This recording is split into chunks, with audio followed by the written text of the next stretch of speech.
Today we are talking about the 5 hurdles to maximum impact.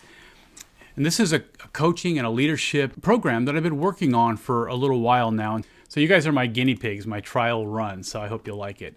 The whole reason for this program, the 5 hurdles, is because for me, what I love to do is I love to help people move through the levels to get to their next level. Most of you that have worked with me in the past have heard that term a lot. How can we get you to the next level, right? And so formulating that and putting it together has been a lot of fun to really try to put some thought into this and figure out how we can move people through the different levels of progress. And so that's what this training is all about. So we'll get started here. I'm going to share my screen.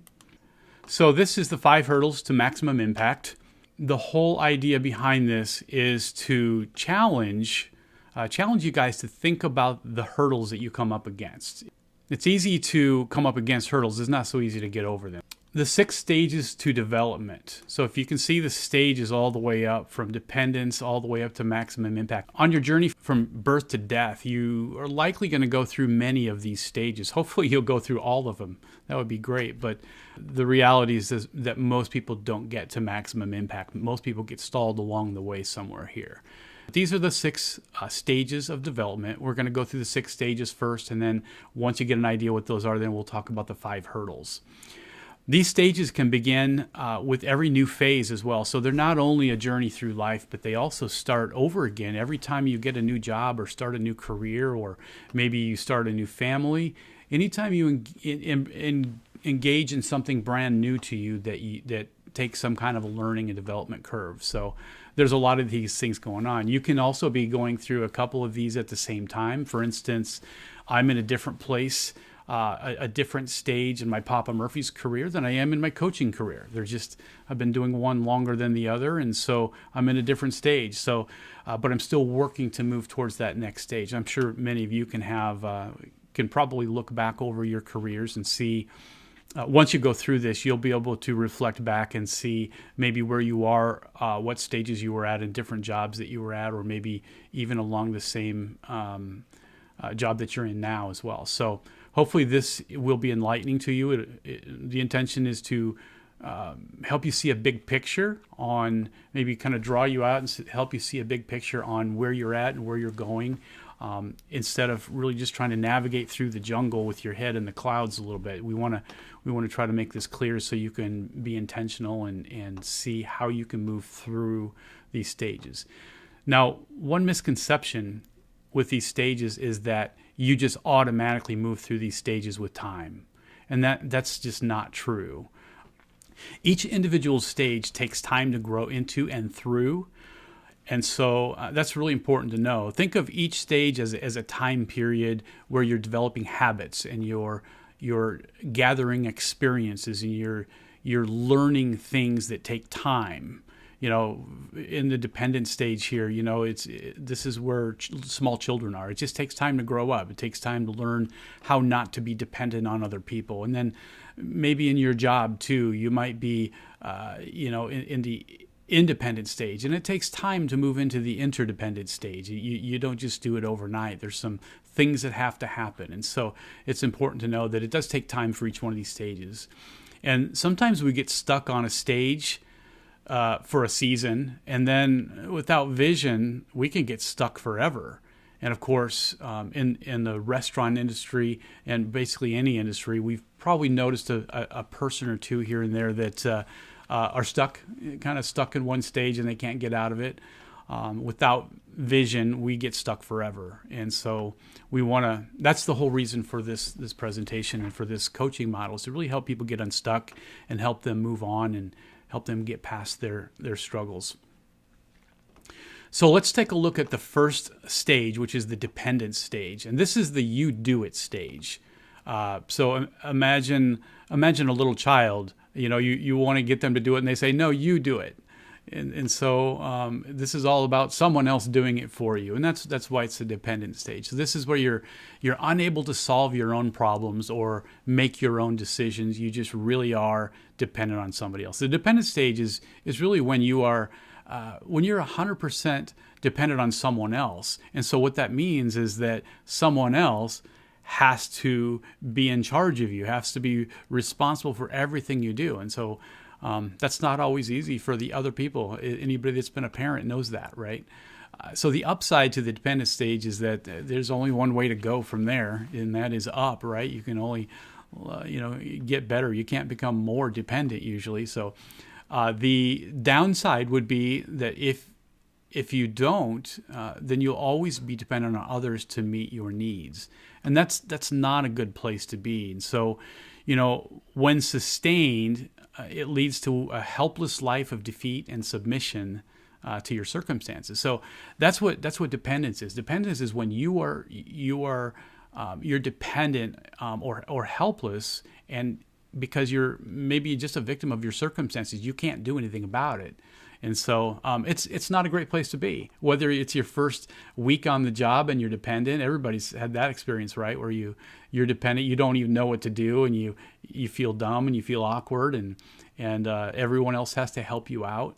And so the idea is that you need to get past that stage. So a couple of quotes here. It might suck to be the person everyone depends on, but it's worse to be the one dependent on everyone. That's true. Sometimes we forget that. We want to point a finger at the person that isn't very capable, but keep in mind it's worse to be them. So the surest way to be unhappy is to wait for something or somebody to make you happy.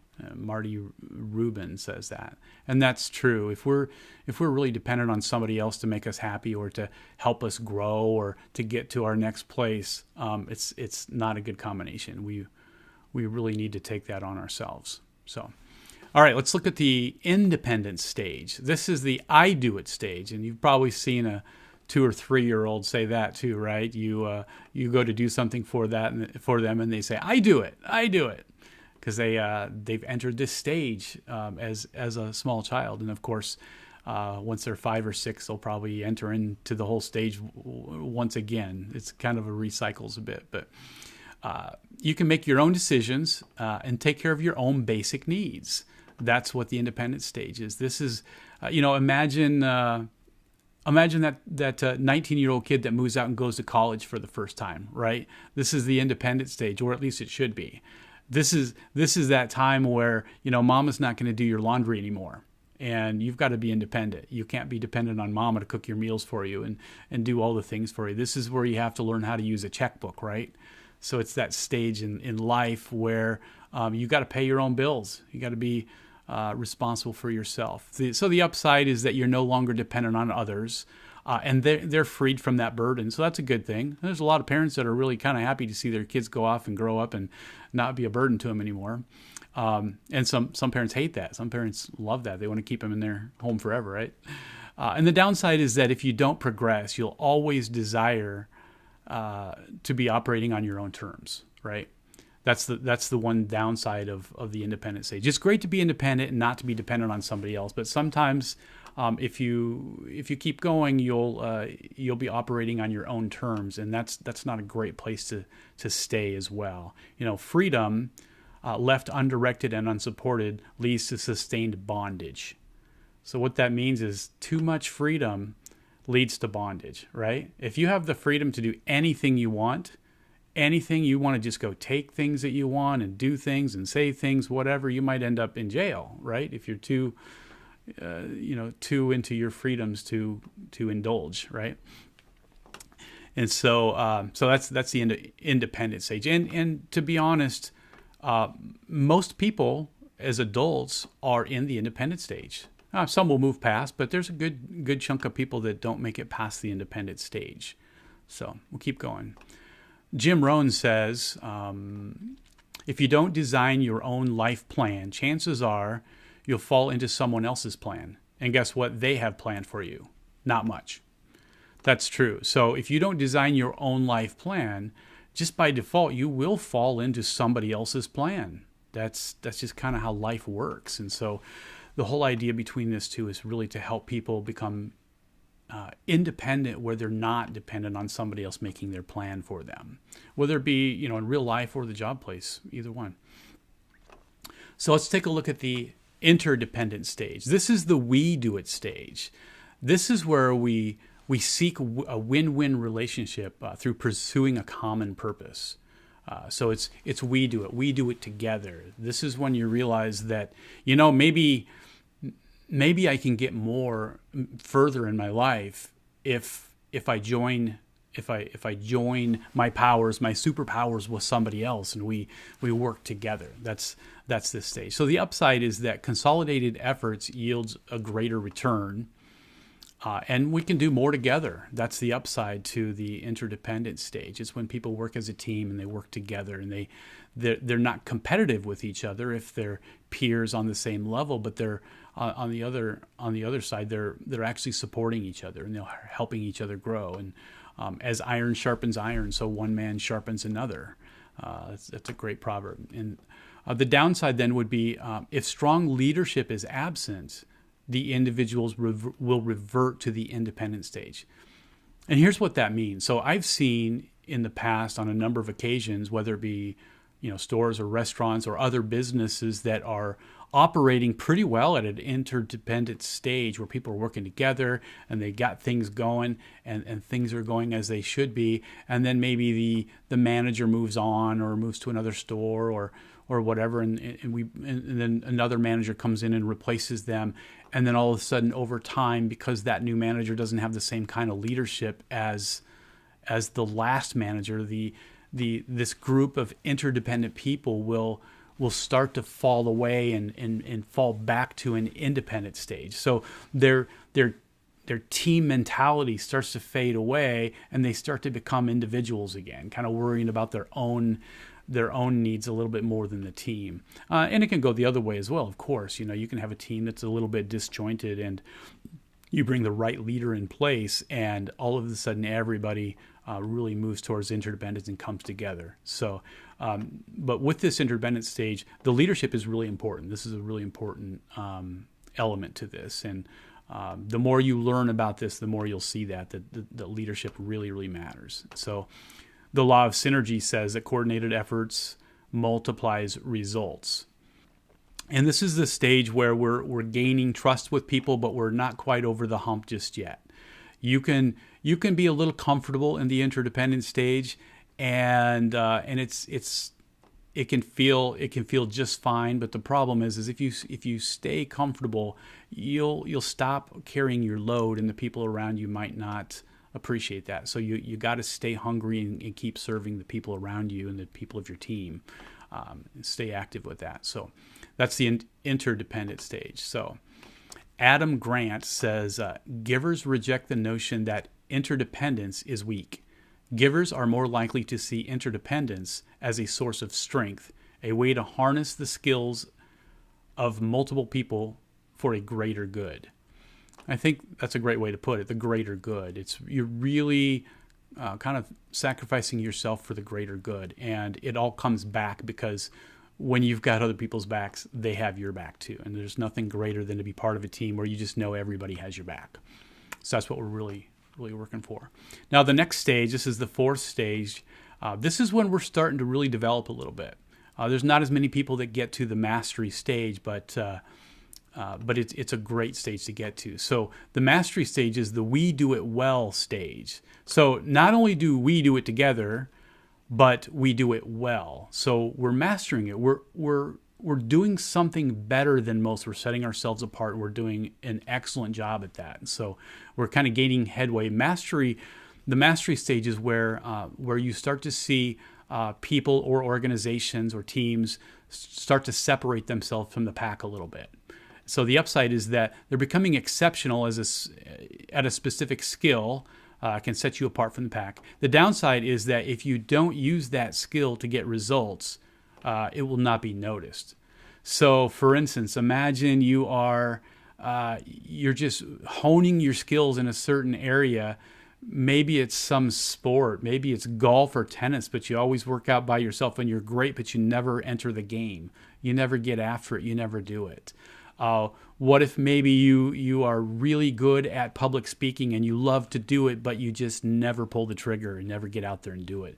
So you can be really good at something and master something, but if you don't get out there and do it, you're not going to get noticed, and that mastery may go to waste. So The law of the process says that success doesn't happen in a day. It takes time. If you think of like an Olympic athlete, they are as they're starting out, they go through these first three steps. But when they get to that mastery stage, this is when they're really honing their skill. And the reason why they're honing their skill is because they're just practicing every day. They're doing the deeds. They're putting in their sweat and their hard time, and they're mastering something. They're paying close detail. Or imagine a person that has really mastered an instrument, a person that's on an orchestra, or just a great guitar player, a great singer that's honed their voice and worked really hard. And that's the mastery stage. So, this is a stage where we're really gaining traction, but we're still vulnerable of stalling out, because it's hard to keep up that kind of attention to detail and that kind of level of outcome without some help, without having other people kind of invest in you. So this is a very difficult stage. Robert Greene says, mastery is not a function of genius or talent. It is a function of time and intense focus applied to a particular field of knowledge. So that's true. And again, it goes back to, it doesn't happen overnight.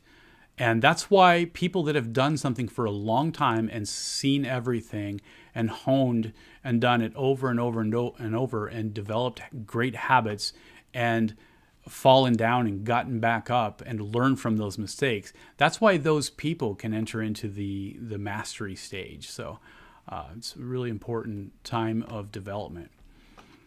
So the next stage here, the fifth stage, is the credibility stage. And this is the we did it stage.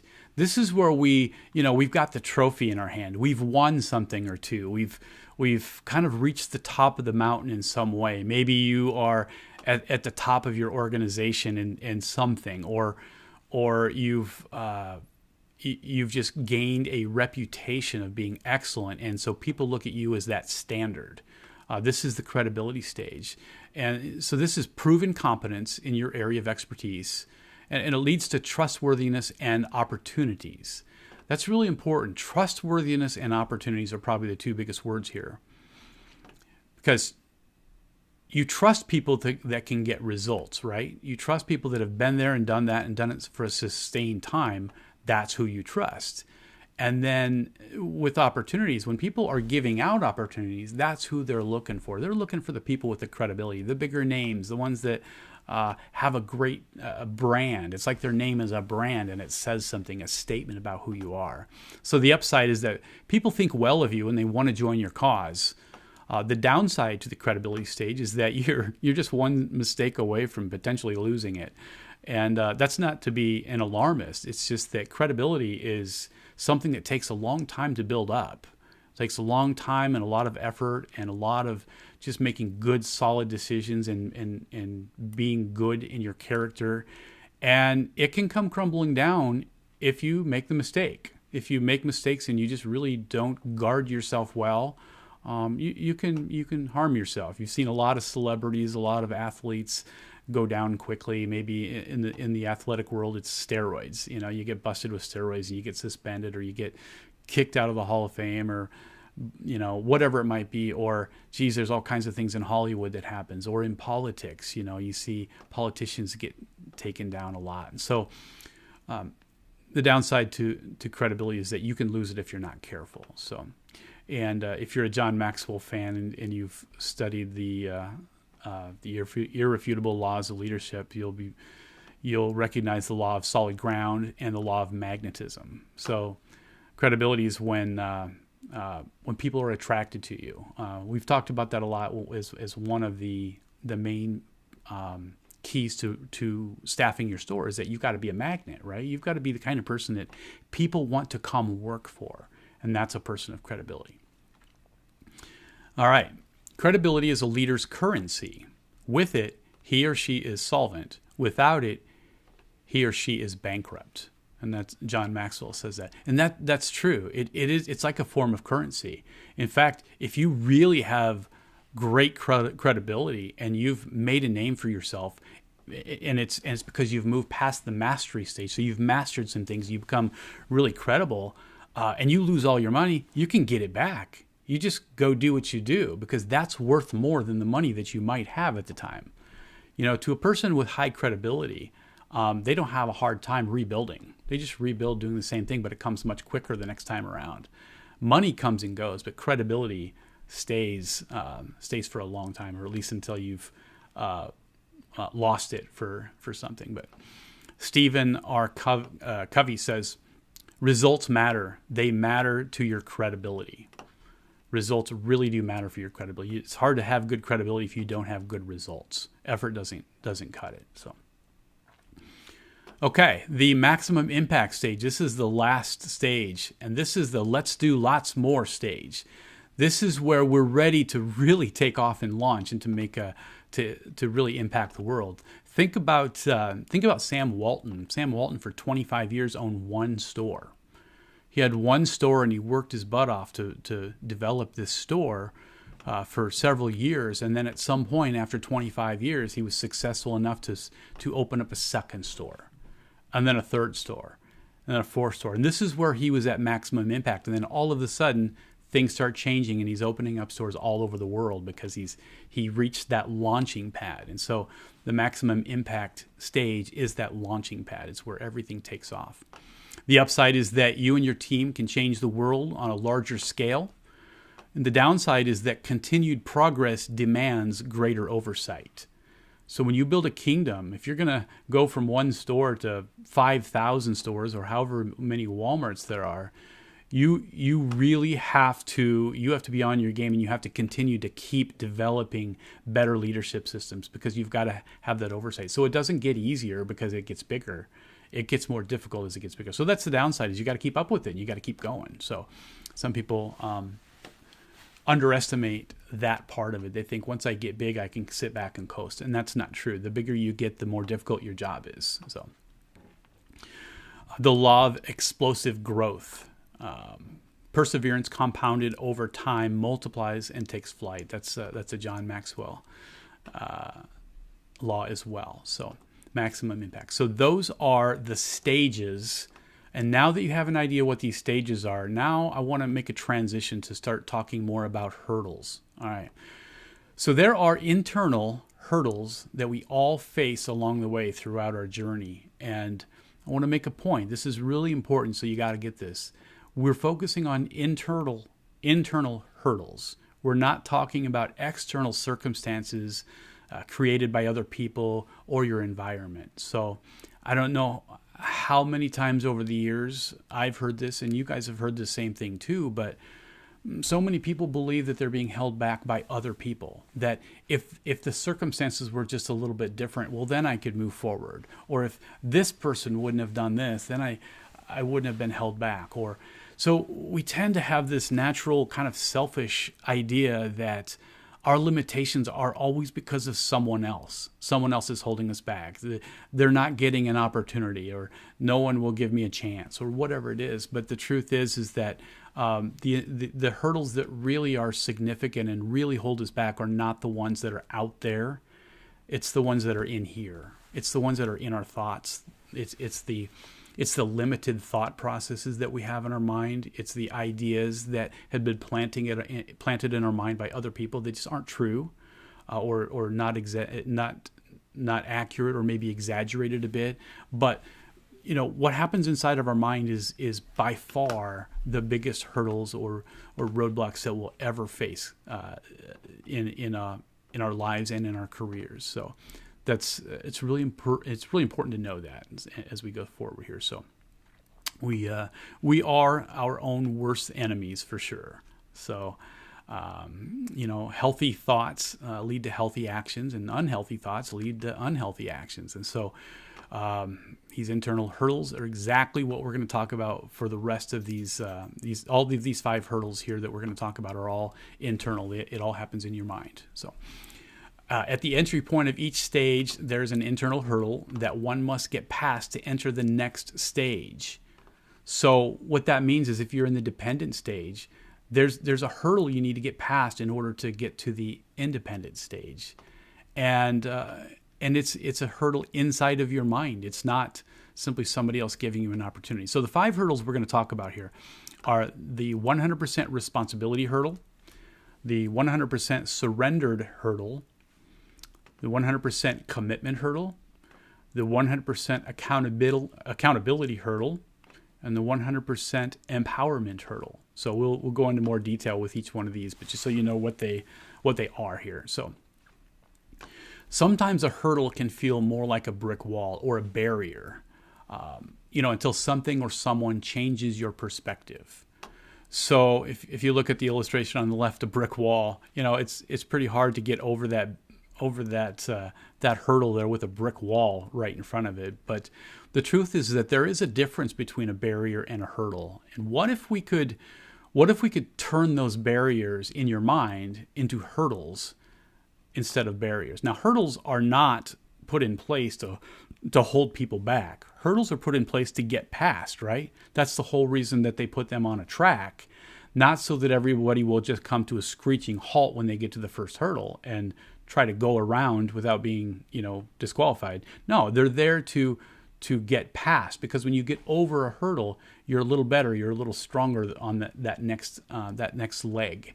And so we need to begin to look at our hurdles as hurdles and not barriers. So we got to tell ourselves the truth, and we have to be more accurate in our perception of that. So that's part of where this leadership training and coaching is meant to take us, to really be a service to help people get past that. These perceived barriers can stop us in our tracks and keep us from progressing to our next stage, or when we see them as hurdles, they can launch us forward, and we always have the choice. So you can see what these hurdles are here: responsibility, surrendered, commitment, accountability, and empowerment. And you can see by the illustrations, they're strategically placed right before each one of those stages, but they're also something you have to get over in order to get to that. So there's definitely a hurdle, but they're not barriers. So we'll keep going here. So the hurdles require a paradigm shift, a change in our thinking. So hurdles are different than stages. So unlike stages, they normally happen quickly. Remember, we talked about the stages takes time to get through them. You have to develop habits and practice and learn things and have some experiences.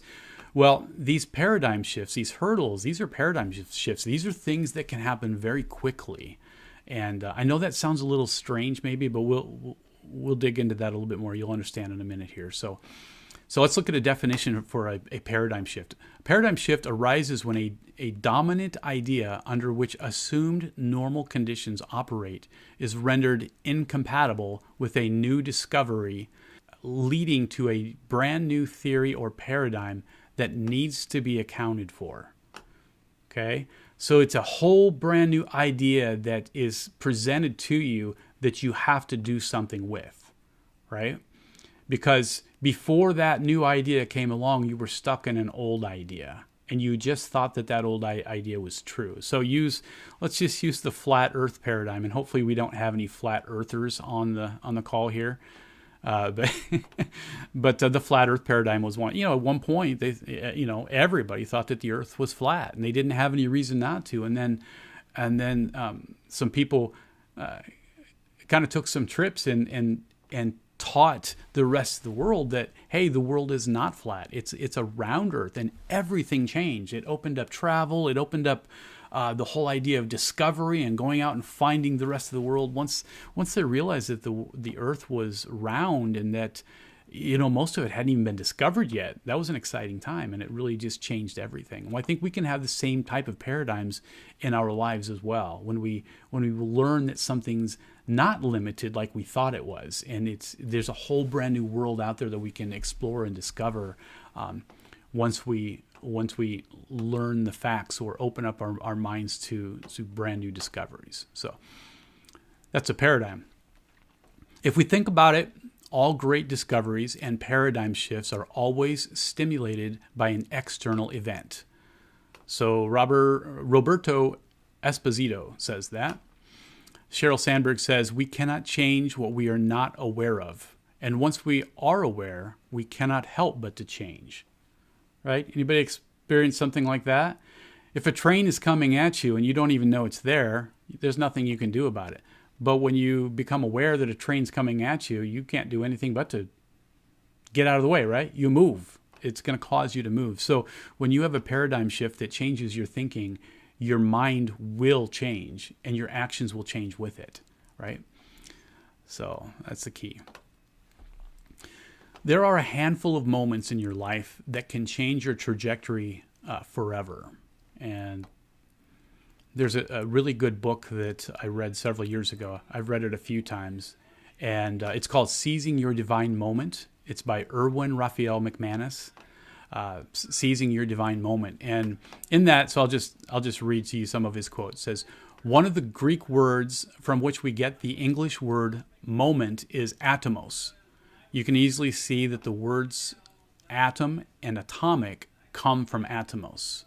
An atom symbolizes the smallest unit of an element. Okay?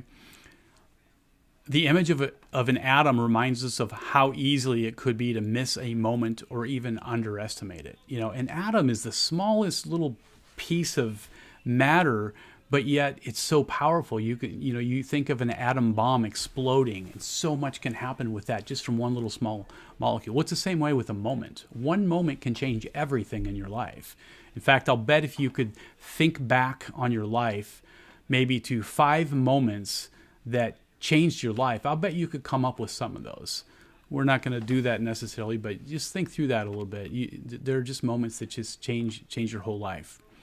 And so goes to show that that it doesn't always have to take a lot of time for your life to be changed. It can be changed in a moment. Many of our greatest moments of enlightenment come in an instant, in a moment of clarity, when we become aware of a truth that cannot be overlooked any longer. When we experience and embrace these moments, change is inevitable.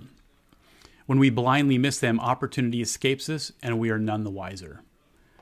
I always wonder how many times in my life somebody has maybe approached me or come to me that really needed some help, and I didn't notice because I wasn't paying attention. And where I maybe had the opportunity to lend a hand or to reach out and help direct this person to a place that they could get the help that they needed. And I was asleep at the wheel and I didn't notice. I wonder that.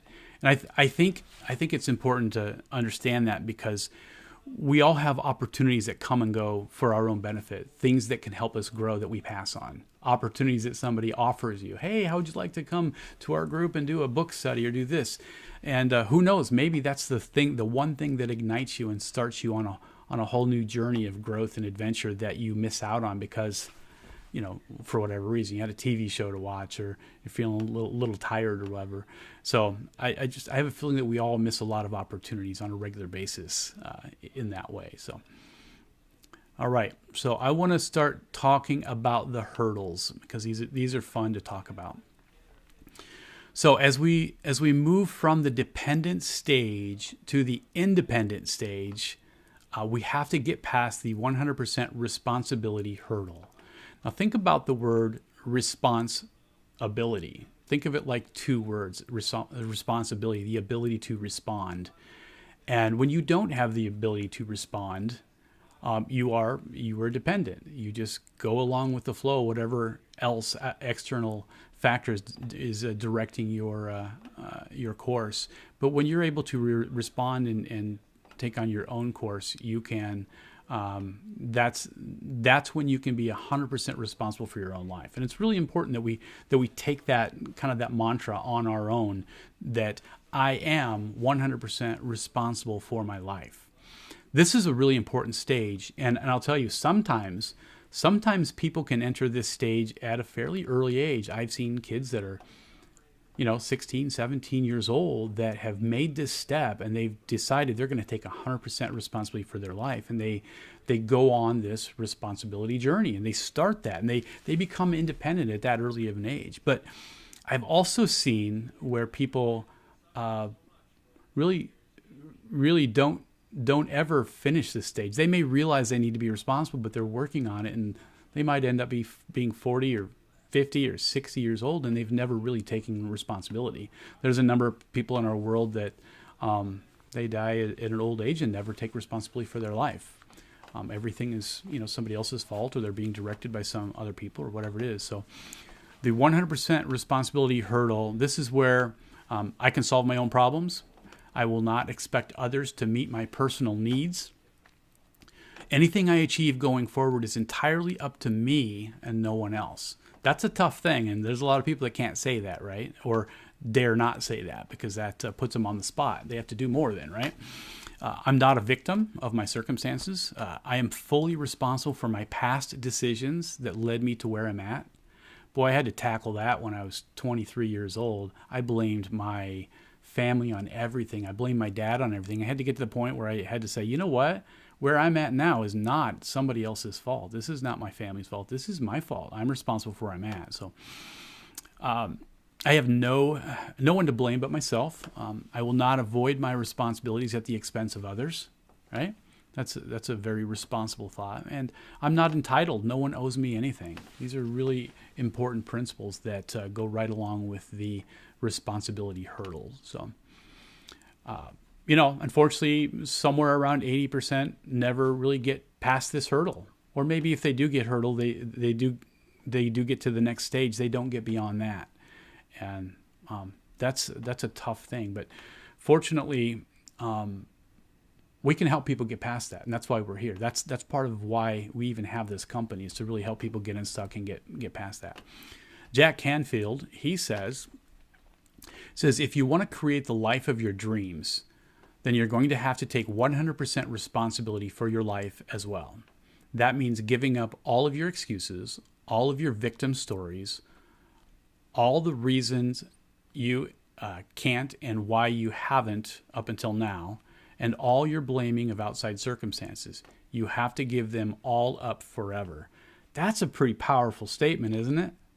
But we have to think like that. We have to think, that's why we call this the 100% responsibility too, not the 60% responsibility or the 80%, but the 100%. Because Jack Canfield says this pretty well. He says, we got to give it all. We have to have this mentality that my life is my responsibility. The next hurdle then, this is the hurdle that when we want to go from the independent stage to the interdependent stage, we've got to go past the 100% surrendered hurdle. And this is an interesting hurdle too. This is the it's not about me hurdle. Okay? Now think about this. We are born, life is about you. You don't give a rat's behind about anybody else when you're just born, because you're just born a very self-centered person. It's not because you're going to grow up to be a bad person. It's just that you haven't learned not to be that yet. So life is about you. You cry and people come, and you're happy when people make you happy, but it's all self-centered. In this stage, I must surrender my right or desire to operate on my own terms. So this is the place where you're surrendering your right to operate on your own terms. I must replace values anchored in self-interest with values anchored in universal principles that serve others. That's a little deep, and down the road we'll explore that a little bit more. But really what this is saying is it's the same thing that pretty much every mother has said to their kids at one time or another. The world does not revolve around you. Right? Anybody said that? Yeah. And our parents said it to us too. And the reason why is because when we were young, the world did revolve around us in our own mind. And some of us, even when we grew up, it remained like that. And maybe it's still like that. Who knows? Personal responsibility always trumps personal freedom. Now that flies in the face of some political ideas these days. But the reality of it is that you really can't have freedoms if you don't first have responsibilities. Okay, that's a really important principle to understand. I must surrender my self-preservation values to meet the needs of the team. I must surrender any freedoms that lead me or anyone else into bondage. That's a big thing. A lot of people become addicted because of a freedom that they have, but they're not thinking through that. They're not thinking about the negative consequences down the road. They're just focusing on their freedoms. And until you surrender those rights or those values that you hold and you replace those with better values, it's going to get you a better outcome. You may continue to struggle with some of these things. I must surrender my emotional leverage. No one owes me anything. Think about people that are manipulative. They use guilt and blame and all of those emotional tricks to get people to do things. That's part of the surrender hurdle. If you want to not be like that, you have to give those things up, and you have to walk on a better plane. So that's the 100% surrendered hurdle. It's all about the exchange, giving up some bad ideas that you might have in your mind, and taking on good ideas. So the first sentence in the book by Rick Warren called The Purpose-Driven Life is, "It's not about you." That's the first sentence, and then the rest of the book goes on to support that statement. But it's interesting that he wrote that in this purpose-driven life, the first thing he writes is, "It's not about you." And that's because that really is the biggest hurdle. The biggest hurdle for people that are not living a purpose-driven life is just because it really is about them. So that's the biggest hurdle in life for us to get past. All right. John Maxwell says, growth demands a temporary surrender of security. It may mean giving up familiar but limiting patterns, safe but unrewarding work, values no longer believed in, and relationships that have lost their meaning. So in this surrendered stage, the surrendered hurdle that we have to get past, sometimes we really do have to give up. We have to make some really hard choices to give up. I know I had to give up some friends back in my early 20s that were really bringing me down. They weren't helping me grow. They were tearing me down, and I had to separate myself from that and grab a hold of people that were a better influence on me, people that were going to help me grow and not keep me stuck or keep me in bondage or keep me in potential addictions, that type of thing. And so sometimes we really have to just we have to cut the cord and move on. Sometimes it's with family members. Not necessarily always that you have to just not talk to family members or move them out of your life, but sometimes that is the case. But sometimes it's just cutting the umbilical cord and saying, Mom or Dad, you don't have control over me anymore. I'm not going to let my brain be influenced in these negative ways anymore. I'm a grown adult now, and I'm not going to live to please you anymore. I'm not going to live to try to measure up to your expectations. I'm going to cut the cord. I'm going to move on. I'm going to live my life the way I need to. And so that there are a lot of healthy ways to really surrender an idea or a relationship to move forward. All right. So the next hurdle is, it's the 100% commitment hurdle. And this is the hurdle that you have to get past if you want to go from the interdependent stage to the mastery stage. All right. And so the big idea of this is, don't commit to effort, commit to results. Okay. Committed to daily personal growth. So commit yourself to growing a little bit every single day. Commit to the right things and uncommit to the wrong things. Remove the obstacles, or we've talked about the 80-20 rule before. Be committed to finishing the race, whatever it takes. Our world is filled with quitters, and I was a quitter for the first 40% of my life. I quit most everything I did, and just I didn't know. My mindset was, do it until it gets too uncomfortable to keep going, and then stop. And that's how I live, because I didn't know any other. No one taught me about commitment until I got a little bit older. We need to be committed fully to the vision of the organization, or find a new organization. If you're working in a place and you're not committed to what that organization is about, then you're just in the wrong place. Go find a place that you can believe in, a place that has a vision and they're moving in a direction that you believe in and you can feel great about. And if the organization that you're in doesn't do that, then go find one. I think that's a really responsible thing to do.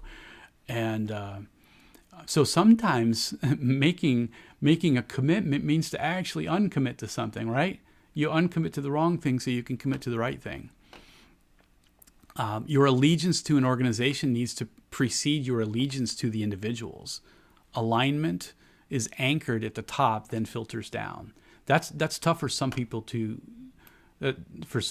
swallow. If you're a leader in an organization and you you really hold on to this value that I want to value my employees. I want them to know that they're the most important thing.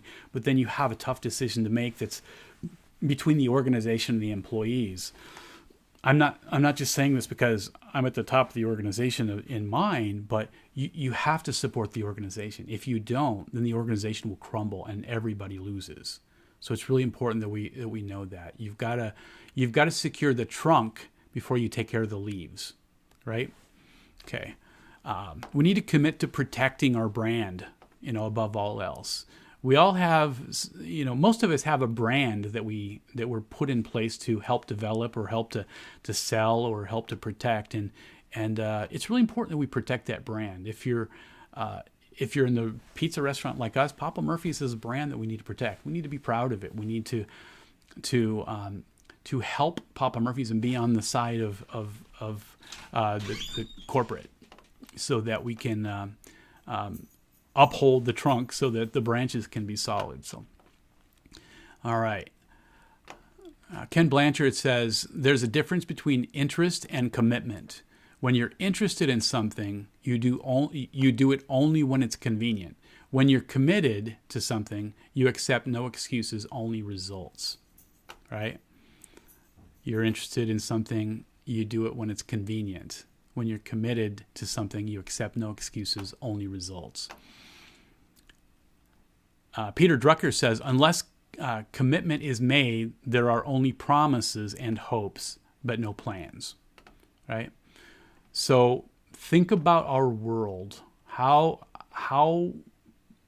much commitment is missing in our world? You see people that quit so easily when things start to get tough. It's so easy to quit, and it's in our culture now. It's everywhere, and it's spreading. And so when we learn these things, and we're in a leadership position where we can help people, we can make a difference in that. We can help people move past these hurdles and help them to get past things. And commitment is a big thing. When we can teach people to make commitments, then families get better, right? Then jobs get better. Then companies get better. Everything gets better. Hospitals, schools get better. Neighborhoods get better. Governments get better. Everything gets better when people learn that we have to make commitments and follow through with our responsibilities. So, all right. So the next hurdle is the 100% accountability hurdle. The 100% accountability hurdle. And this is when you're moving from the mastery stage. So you've already got some momentum, right? You're getting really good at something and you're mastering something. And you want to get to the credibility stage, right? So this is where the accountability comes in. And so this is the, if it's my responsibility, it's my fault, no excuses stage. If it's my responsibility, it's my fault, no excuses. Okay, accountability is when you are open to feedback from everybody, and it's like when your life is an open book, or your work or your job is an open book, and it's open and it's in the light. It's not hidden in the darkness. You're not trying to hide your mistakes from people. You're actually exposing them so that people can see, and you can be accountable for that, and then you can work through those with people. And so it really, think of it as light and darkness. Being in the light is accountable. Being in the darkness, or hiding away, hiding in the shadows, not exposing your mistakes and your problems is more of when you're avoiding accountability. Humility is the foundation of accountability. Humility is basically realizing who you are and being honest and open about it, and not thinking of yourself greater than what you really are. We need to be accountable to truth, integrity, transparency, and candor. I love the term transparency. I think it's really huge.